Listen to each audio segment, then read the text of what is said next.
Tonight, the Democrats ramp up their plea for new leadership in the White House as they make their presidential choice official.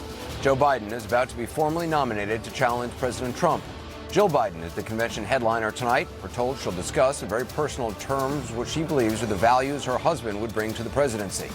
We'll also hear from former President Bill Clinton delivering his sharpest rebuke of President Trump ever. Welcome to CNN's coverage of the Democratic National Convention. I'm Anderson Cooper. We're heading into the second night of this unconventional convention, along with my colleague Wolf Blitzer. Wolf, tonight's theme is Leadership Matters. Anderson, we do expect a stinging indictment of President Trump as commander-in-chief from former military and national security officials who served under him and other presidents. And we just learned that retired general and former Republican Secretary of State Colin Powell will help make the case against Trump, promising that Biden would bring values back to the White House and protect U.S. troops. Powell is the most prominent GOP figure to speak at this Democratic convention so far. Biden's appeal to Republicans will be underscored in a very moving film about his very close friendship with the late Senator John McCain. We're covering this convention as only CNN can, along with Jake Tapper, Dana Bash, and Abby Phillip. Jake, we're also learning more about Bill Clinton's remarks. Well, it had been a tradition in American politics that former presidents tended to not publicly criticize their successors, but no longer.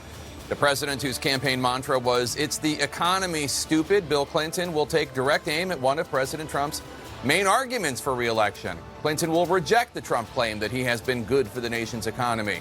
Clinton will also argue that the chaos of the Trump presidency has turned the Oval Office into a storm center instead of a command center. And Dana, first last night, the former First Lady Michelle Obama attacking a sitting president, now a former president attacking him. Democrats say that these norms are out the window because they see President Trump as such an urgent threat, and of course because of the threat of the coronavirus pandemic. That's right, Jake. That coronavirus pandemic means that Democrats have had to reinvent a lot, including a signature event at any political convention, the roll call vote to nominate their candidate, Joe Biden in this case, of course. And the DNC will take viewers to every state and territory since they can't gather in a big arena. And some of Biden's former opponents will appear from their home states. That includes Bernie Sanders, Pete Buttigieg, and Amy Klobuchar. And as the runner-up, Sanders will be nominated as well.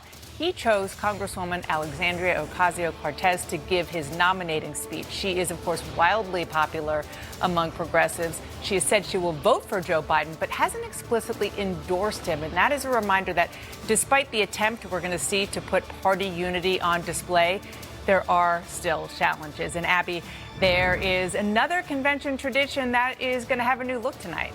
Yeah, Dana, the keynote is usually the solo speech. It's known as a springboard for political rising stars. But tonight it is going to be a group effort.